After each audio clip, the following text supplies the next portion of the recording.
Oh, let me put a point to you. I've seen all these new cars from yourself, Citroen, with the new Xsara. From, I don't know if you noticed, but Volkswagen have also launched a new car called a Golf. And it probably hasn't escaped your attention either that there's something from Vauxhall or Opel called the Astra. But they're not terribly revolutionary, are they? They're not exactly cutting-edge stuff in design terms, are they? Well, I don't know about the other two marks that you've mentioned, but obviously you haven't understood our product very well. I would like to point out to you that, in fact, on our product, we feel that we've hit the target with the customer. We've given them a design that is, in fact, a classic, as you've mentioned, a classic design Citroen with the, what I would call the animal aggressive cat-like feline silhouette of a car. The short rear end, the long nose, the cat in the jungle getting ready to spring when she pumps up on her suspension. So we've given the customer a car that is recognizable as a Citroen. The other two marks you mentioned, I agree with your comments exactly. but for us, we feel we've hit our mark exact. Okay. That was a politician would have been proud of an answer like that, I have to say.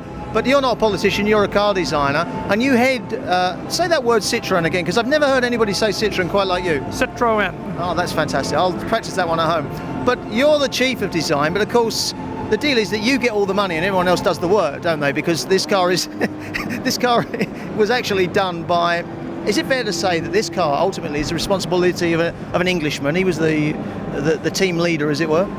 Yes, I think that's fair to say. As you know, in our team, we are an international team. We have people from all over the world, and that brings a certain flavor to all of our products. Now, I think a lot of people listening to this will be surprised to learn that you've got so many non-French people, if you like, for want of a better description, in the studio. Is it Blakeslee near Paris? That's the correct title of your studio? Yes, it is. That's right. I've been there, although I temporarily forgot the name. Sorry, I've been slightly distracted by a staggeringly attractive Citroen dancer over there. But back to the point, you've got a lot of Brits there and other nationalities. I mean, the French are always considered the kind of, along with the Italians, I suppose, the sort of design gurus of the world in terms of style and whatnot. And yet the French rely on you, an American or a North American. They rely on the Brits to come in and do their work for them. Why is that? Well, I think if you look at any studio in France, whether it be Renault or ourselves or Christian Dior or any of the design houses, they are all international. In reference to the design specifically, in France, historically, there has been no school that specifically majors in industrial design automotive. That's surprising. You would have thought in all the countries in the world, you know, France and Italy would have such schools, wouldn't you? You would think so, yeah. But the same thing is true in Italy. Yeah. It's either in your blood and you get into the business, but as you know, there's the Royal College of Art in London, the school in Coventry, Art Center, and in Germany, Pforzheim. I think the competitive marks, especially the Volkswagen, is a brick.